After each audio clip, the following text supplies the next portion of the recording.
Howdy folks, welcome to the channel. I'm Don, this is Rockin' the Country, and I'm wearing my orange hat today because I wanted an orange hat. And this is courtesy of David Baumer, who sent me this. Bowling Green in Ohio. So thank you for that, David. But I've got part 3, or episode 3, of a 4-parter of the Opry legacy celebrating 100 years. And this is like rapid fire right through a lot of artists just doing songs. Sometimes they'll show like a 5-second snippet. Other times it'll be like a minute and a half. But you'll recognize a lot of these. Randall Fryer made a gift to the channel for me to do these 4 episodes. So he made the equivalent of 4 gifts. So Randall, thank you again, my friend, for this. And I guess in a few hours, I'll have been in Nashville officially for 2 entire weeks. So I like to push the envelope and get things moving along, but you and I have not met face to face yet, but as you know, we are going to. I was just looking at the yoga schedules around town and stuff like that, but I've been taking classes at a really good school down in Franklin. And but there's the Bluegrass Festival is going on down there now. And it's, today and tomorrow, which is Friday and Saturday. And evidently, it's just going to be traffic jammed up. So I'm not likely to go down there tomorrow. All right. Here we are on episode 3. It starts with Jamie Johnson. Yeah, traditional country was about all I listened to growing up. And I got a good dose of it, too, I think it's been a godsend for me over the years. I never had to go through a fad. Everything I ever learned was already out of date before I even learned it. I'd seen this. He was in the military, It's definitely Jamie. affected my writing He's a style. vet. I like to think in a lot of ways I learned how to write by listening to you. So That didn't ruin your life. Well, no, it taught me how to use a pencil. That's for sure. I did this one. The dreamer that I was as a child,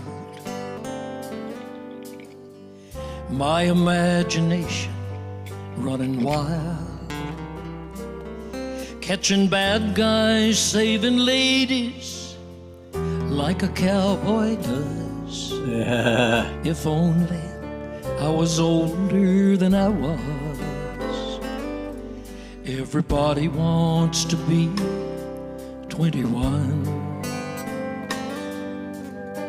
full of life and life full of fun. The young wish they were older and the old wish they were young. Everybody wants to be 21. 18 years old and old enough to fight, close enough to taste and thirsty for the ride. Yeah. The winds that changed just couldn't seem to blow quite strong enough. If only I was older than I was. Everybody wants to be 21. Full of life and life full of fun. The young wish they were older and the old wish they were young. Everybody wants to be 21. I want to say something though. I've been sitting here. Everybody keeps saying, "Man, you're being so quiet. You're so quiet. Why don't you say something?" I'm just soaking all this in. I'm learning so much. I know Blake was I don't know, there. I can't speak for the rest of the younger generation here, but it's just, man, I feel like a fool sitting here right now. It's like, man, you guys are, this is it to me. And but what gets me the most excited is thinking, you guys have all these great stories, and I love to hear them, is that because of these type situations, someday I'm going to have stories like you guys have. And that's going to be cool. I'll be able to say Bill Anderson forgot my name. Call me Blake Austin or something. Well, I caught my wife with another man. Oh, red. It cost me 99 on a prison farm in Georgia, close to the Florida line. Doing this in front of Vince. Well, I've been here for 2 long years. I finally made the warden my friend. This is a good song. And so he sentenced me to a life of visa, taking care of old Red. Now old Red, he's the damnedest dog that I've ever seen.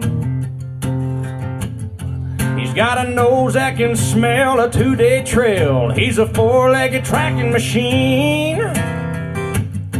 You can't consider yourself mighty lucky to get past the gators and the quicksand beds. But all these years that I've been here, ain't nobody got past Red. And the warden sang, come on somebody, why don't you run? Old Red's itching to have a little fun. Get my lantern, get my gun. Red'll have you treat for the morning come. Treat. Hang on. They don't know. The others don't know the song. Guard and I slipped out a letter to my cousin up in Tennessee. Lord, and he brought down a blue tick hound. She was pretty as she could be. Well, they pinned her up in the swampland about a mile just south of the gate. And I take old Red for his evening run, and I just drop him off and wait. And the warden sang, come on somebody, why don't you run? Old Red's itching to have a little fun. Get my lantern, get my gun. Red'll have you treat for the morning come. And the hurt I wanted to see their reaction to the conclusion. So everyone would know I can see him is a broken heart inside.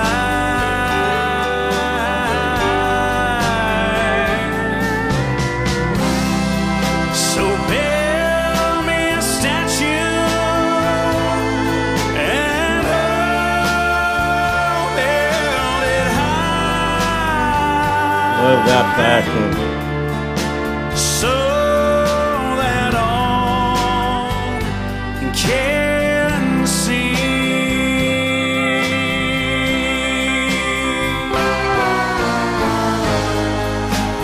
Then inscribe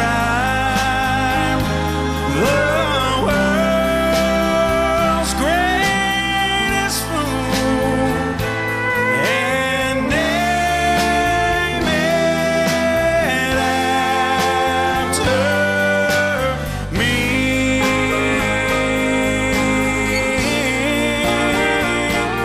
After me. So much talent there.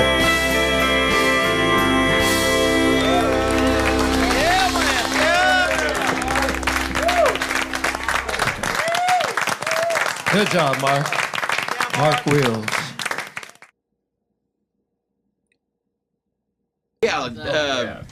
Seeing Gene here is reminds me.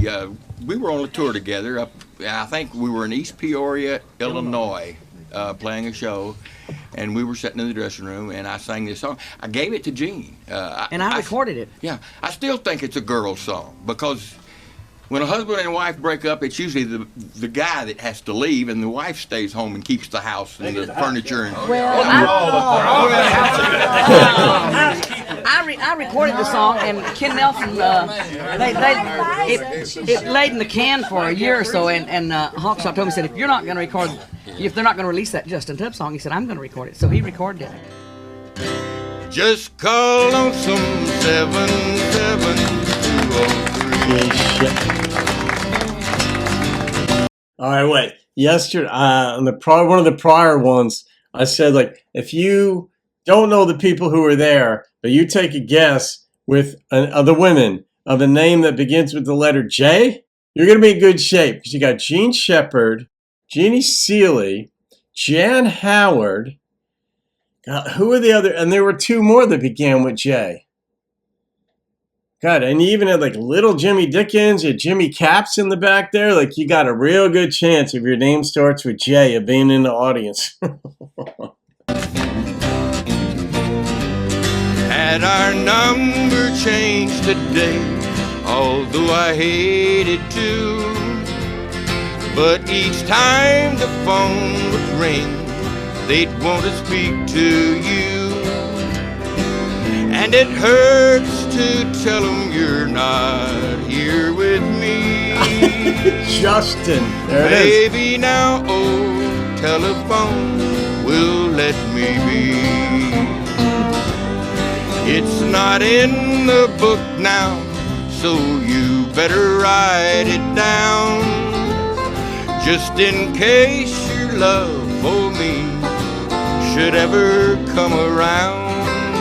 Janie Fricky. You might want to call and break the news to me. Just call lonesome 77203.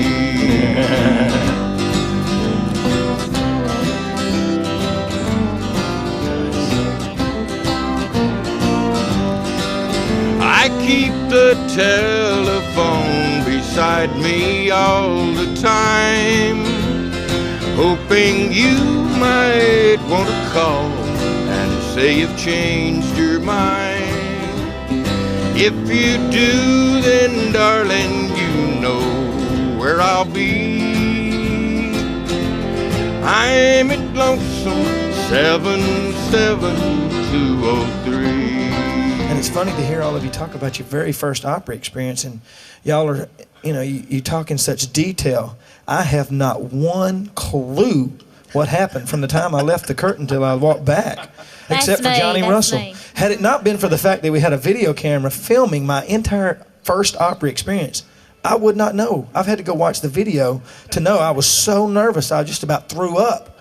And I mean, like now, somebody bring me a bucket. And to see and to be a part of this, I mean, gosh, you guys have no idea.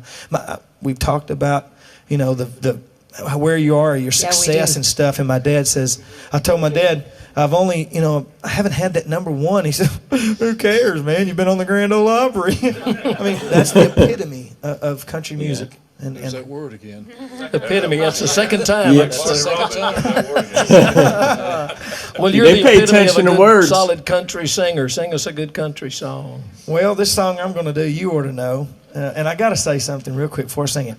One of the greatest compliments that I've ever received, and it's always cool when you see somebody else sing it, but I called Bill. Bill actually wrote this song with Sharon Vaughn. And when I recorded it, I was really nervous about it because, I was singing one of Bill's songs. And again, you guys are heroes. I don't know if you understand the impact of that. So Buddy says, we're going to call Bill and let him come down and listen to it. And I'm like, no, we're not. Wait till I leave. But he shows up, and I said, well, come on in and listen. And he finished listening to the song, and he picked up the telephone. He called Sharon Vaughn. He said, you got to hear this. And apparently a lot of other artists had recorded this song, but it never made an album because it was too country. So needless to say, I was very excited about the fact that it made the record, and that then Atlantic Records was excited enough about country music. As I'm telling you, the people out there, I know, it doesn't matter where I'm at on the charts. I know when I sing, they love it. Country music, not necessarily me, but country music. So, and I'm proud to be a part of it. Well, this is the song that inspired Chuck Cannon and I to write the song called Too Country, because this song had been recorded 5 times before you recorded it. Not one of those 5 ever was released, Chuck and Cannon, everybody's not Buddy? reason was because it's too country. But we did it, and we're proud of it. We'll sing it country.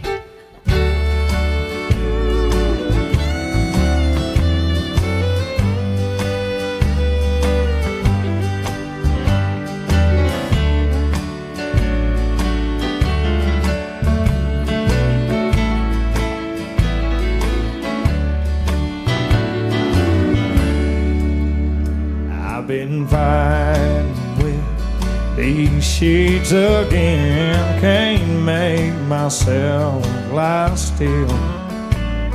My pillowcase is soaking wet, and yet I feel a chill. It takes all I can do these days to just survive the night. It gets crazy when a man can't get a woman off his mind.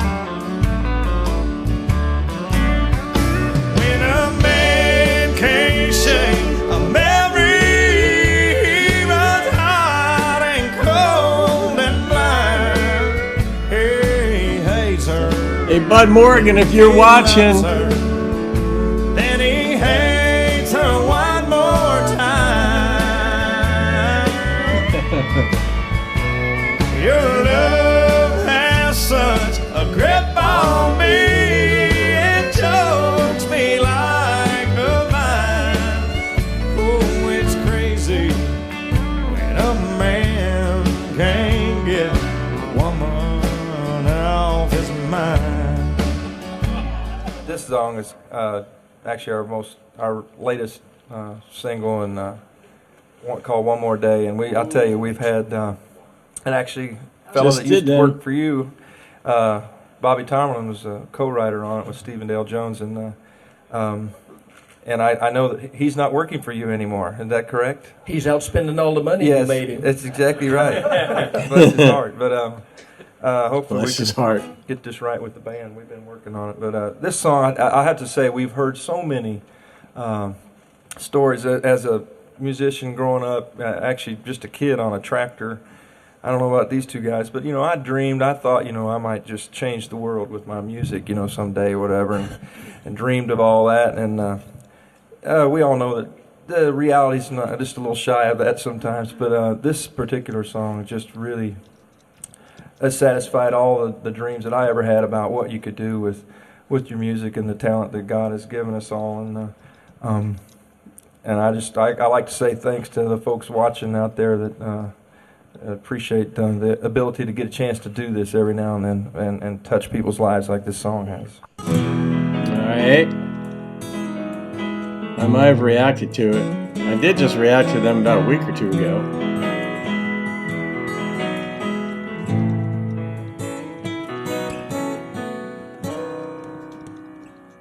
Last night I had a crazy dream.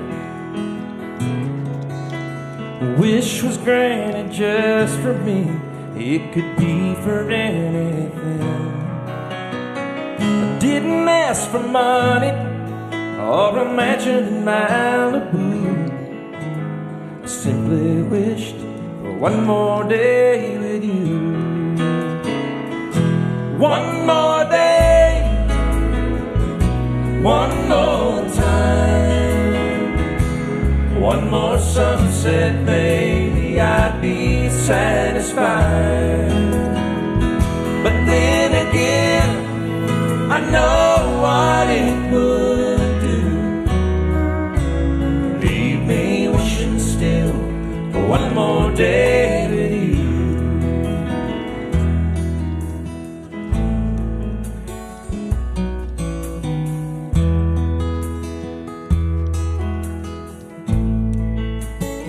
Telling me that the great Mickey Mantle, yes, the great baseball player Mickey Mantle, asked you to sing this particular song at his funeral. Really? And you did. With Mickey, it started out, him and I were great buddies, friends. And it started out, he heard me do it at a golf tournament. He said, I want you to sing that at my funeral. Well, I laughed. I said, well, what makes you think I'm going to be here? I mean, I may meet you. And every time we saw each other, it was always, don't forget, I want you to sing it at my funeral. I have it on a video that he sent congratulating me on something. And at the end of it, he said, and don't forget.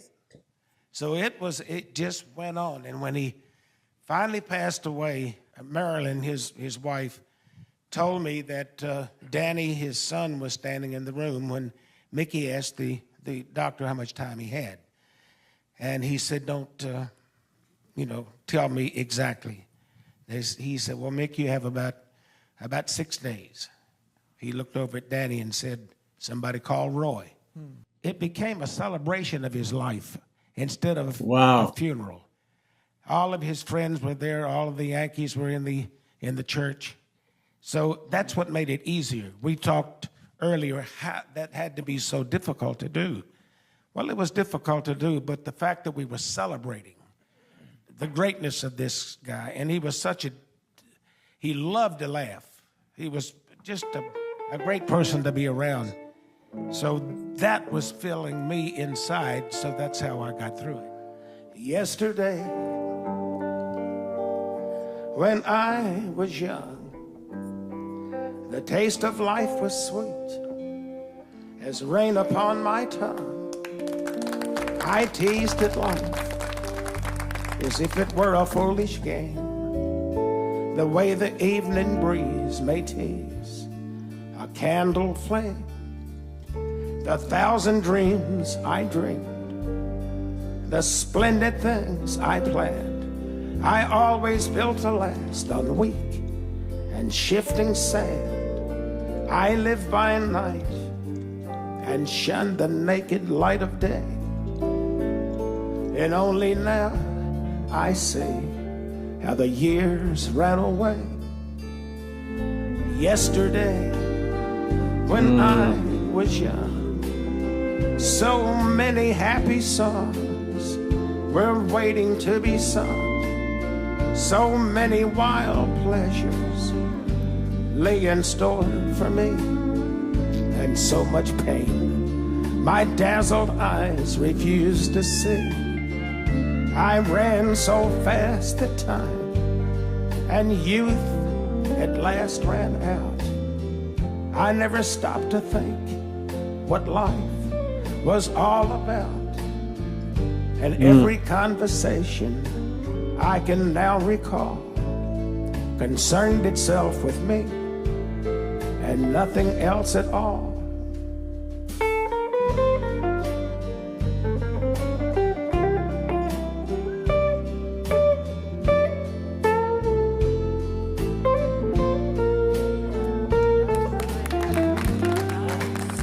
One of the best guitarists of all time, Roy Clark.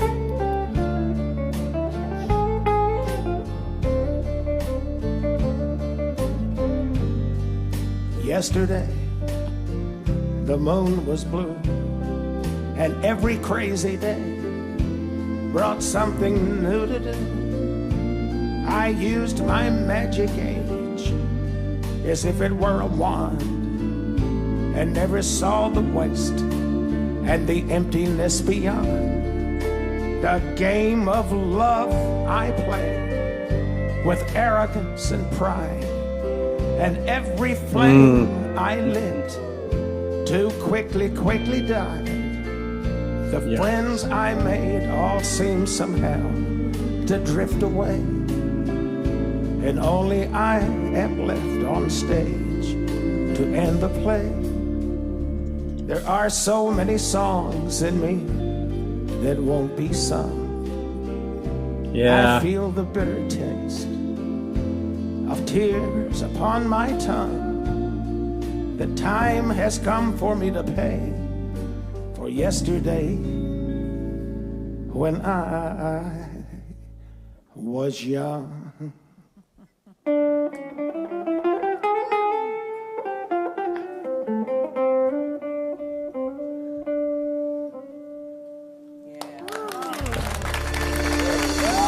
That was the quietest I've ever heard that place. Ever. All right, that's a good place to stop that. Holy cannolis. I had not heard that song. Gosh. It made, you could tell on a human level. It wasn't just an artistic level, it was a human level. These folks were listening to those lyrics and what it meant to them in their life because they know those words. So many of them are true. And it just gets you reflecting, and reflection generally makes you quiet. So, Randall, man, have you seen this, Randall? Because that was my favorite part of the episode. And then the fact that it's Roy, who's such a good, lovable, likable dude, doing this. I'm gonna text my friend in a little bit to see if he was at that funeral. Dale Berra is his name. He's Yogi's son, and I'm friends with Dale.